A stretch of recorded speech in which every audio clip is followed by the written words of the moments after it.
السلام عليكم ورحمة الله وبركاته. أنا معاكم أمير فاروق.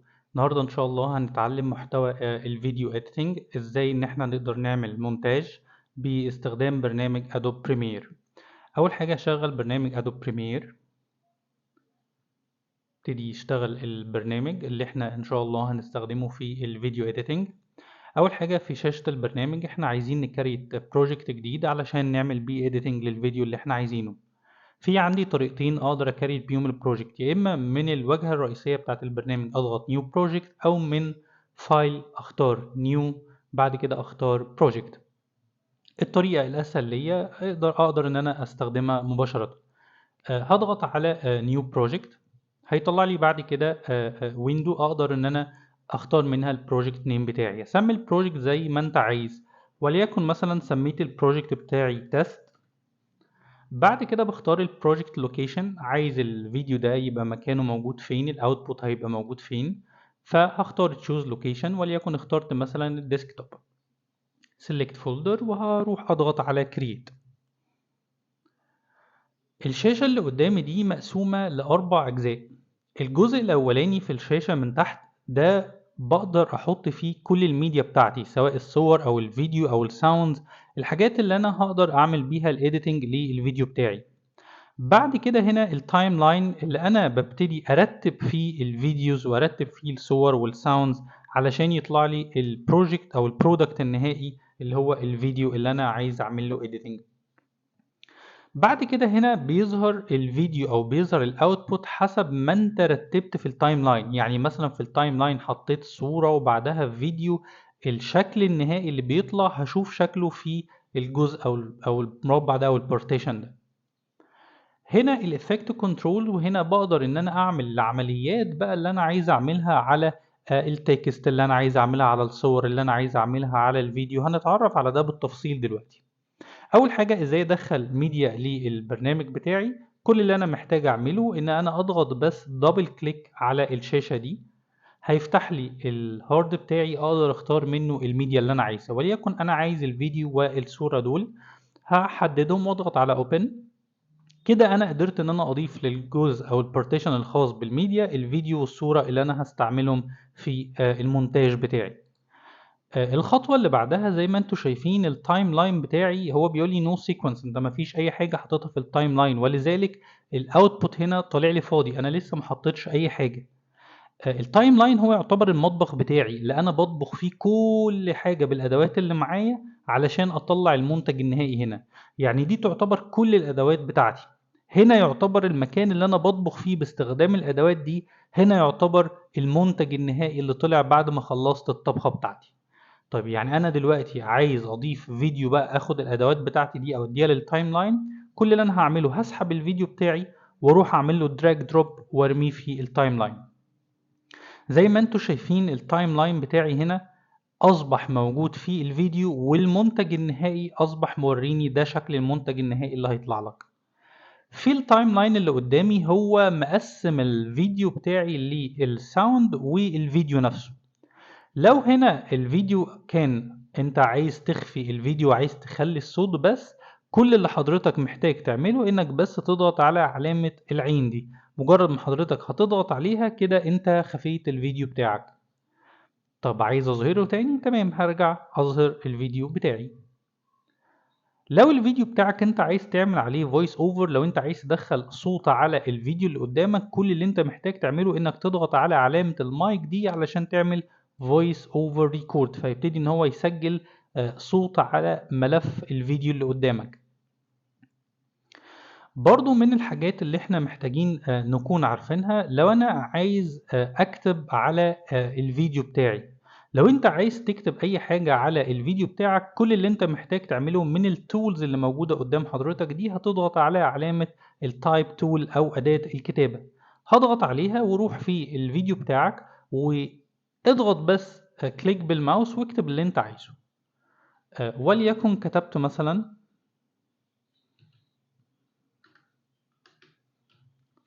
سلحفاة مثلا.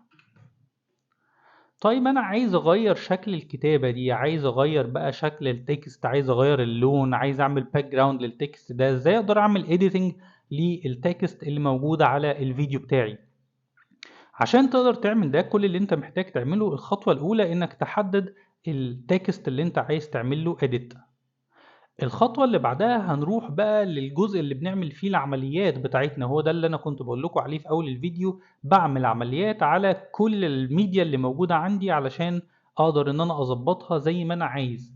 فهلاقي هنا مكتوب تكست اهو، مكتوب سلحفاة اللي احنا حددناها. هضغط بس على علامة السهم دي علشان يبتدي يفتح لي كل التولز اللي انا ممكن اعدل بيها على التكست. بداية من شكل الخط بتاعك. لو انت عايز تعدل الخط، الخط ده مش عاجبك، تقدر تختار الخط اللي انت عايزه. طبعا محتاج ان انا احدد الخط.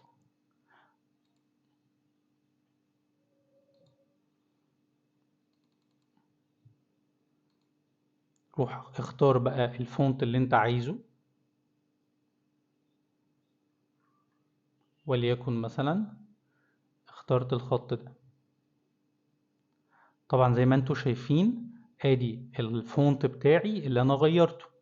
طب عايز اكبر الفونت. لو انت عايز تكبر الفونت في عندك طريقة من الطريقتين. انت ممكن تكبر هنا من الفونت نفسه، يعني ممكن اكبر هنا من المربع ده نفسه، او ان انا ممكن من التولز بتاعتي اقدر ان انا اكبر واصغر زي ما انا عايز. طيب تمام. ايه تاني ممكن اقدر ان انا اعمله؟ برضو الالاينمنت يمين شمال في النص، الالاينمنت بتاعتي فوق وتحت.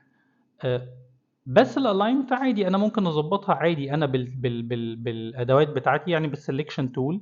ممكن اروح على التكست بتاعي ده واحركه في المكان اللي انا عايزه. وزي ما كنت بقول لكم تقدر تكبر وتصغر من هنا مباشرة بدون ما تروح للتعديل. يبقى انا من الاداة اللي اسمها سelection tool دي اداة التحديد. هحدد التكست بتاعي والمكان اللي انا عايز احط فيه التكست ده. طيب انا عايز اغير اللون. لو انت عايز تغير لون التكست ده كل اللي انت محتاج تعمله من الابيرنس هنا من الفيل، هبتدي اضغط على الكالر بتاعي واختار اللون اللي انا عايزه.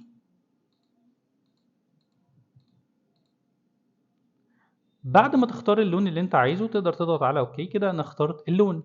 لو عايز اعمل ستروك علشان يعمل كأنه بيعمل ضوء كده حوالين الكلام من بره، فاقدر اضغط على ستروك زي ما انتم شايفين كده عمل لي اللون الابيض ده حوالين الكلام من بره. عايز تشيله هشيل بس علامة الصح. عايز تغير لون الستروك اقدر اضغط على اللون واغير اللون اللي انا عايزه.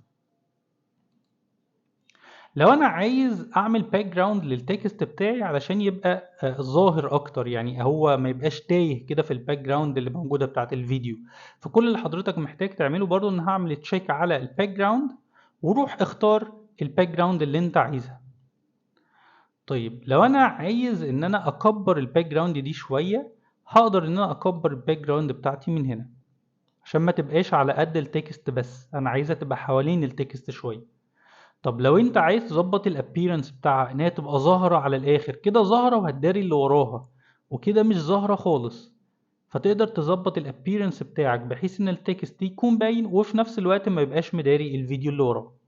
لو انت عايز ان البوردر بتاعت الباك جراوند اللي انت حطيتها كده ما تبقاش نازله بزاويه قايمه، تبقى واخده شكل الراوند او الكيرف ده، تقدر تزود الكيرف بتاعك زي ما انت عايز. زي ما احنا شايفين كده ده هيبقى شكل التكست بتاعي. وبرضو زي ما احنا قلنا اقدر ان انا احركه في المكان اللي انا عايزه.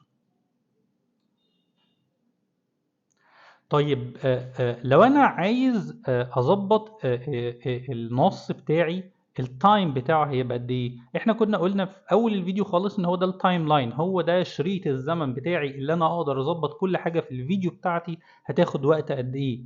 فهنا في التايم لاين ده هو واخد مثلا حوالي 5 ثواني. عايز اقلل، كل اللي انا محتاج اعمله ان انا اشد بس الشريط بتاع التكست، اكبر او اصغر، وزي ما انتم شايفين هو فوق بيقول لي هو هياخد وقت قد ايه من الفيديو. فانا مثلا خليته واخد وقت 7 ثواني مثلا،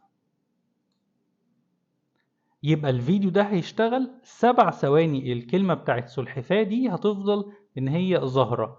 بعد 7 ثواني مباشرة كلمة سلحفاة دي هتبتدي ان هي تختفي. لو انا عايز احط صورة برضو نفس الكلام. كل اللي حضرتك محتاج تعمله انك هتسحب الصورة وتحطها في التايم لاين. بس خلي بالك، بص لو انت حطيتها هنا، ده الجزء التايم لاين النص اللي تحت ده بيمثل الاوديو، فما تقدرش تحط حاجة مرئية في جزء بتاع اوديو. انما لو عايز احطها في المكان اللي فيه العين ده، المكان اللي فيه الحاجات اللي هي الميديا اللي بتتشاف. فانا سحبتها وحطيت الصورة بتاعتي. هرجع كده بالبلاي ادي اشوف الصورة بتاعتي ايه. طيب ادي الصورة بتاعتي، عايز تحركها دبل كليك على الصورة وحركها في المكان اللي انت عايزه. تقدر تصغر وتكبر الصورة برضو زي ما انت عايز. برضو نفس الكلام، اقدر احدد الميديا بتاعتي دي، الصورة دي هتاخد وقت قد ايه، فمثلا خليتها قد الوقت بتاع السلحفاة. يبقى احنا كده قدرنا ان احنا نكتب على الفيديو، قدرنا ان احنا نحط صور على الفيديو. ممكن تحط على فكرة كمان فيديو على الفيديو، بس زي ما احنا اتعلمنا انا دايما بحط الفيديو بتاعي في التايم لاين. طب عايز اقطع الفيديو في مكان ما، يعني عايز اقطع الفيديو في حتة واقص الحتة دي. يعني مثلا عايز اقطع الفيديو في المكان اللي هنا ده، انا الحتة دي من الفيديو انا عايز اقطعها. اقدر اعمل ده ازاي؟ شايفين علامة الموس دي اللي هي اللي اسمها رازر تول؟ علامة الموس دي هي اللي من خلالها تقدر تقطع الفيديو بتاع حضرتك زي ما انت عايز. كل اللي انت محتاج تعمله هتضغط على الرازر تول دي وتروح على المنطقة اللي انت عايز تقطع منها. هقطع ادي الرازر تول من هنا لغاية مثلا هنا كده. انا قطعت الحتة دي من الفيديو. طب انا عايز امسحها. لو انت عايز تمسح الحتة اللي انت قطعتها دي، كل اللي انت محتاج تعمله تقف عليها وتضغط ديليت. بس انا لسه المكان بتاعها فاضي. لو انت عايز تقطع المكان ده كمان ما يبقاش فاضي، خليك متأكد انك محدد السلكشن تول واضغط على المكان الفاضي اللي انت عايز تمسحه ده، واضغط برضو ديليت من الكيبورد كده اتمسح خلاص.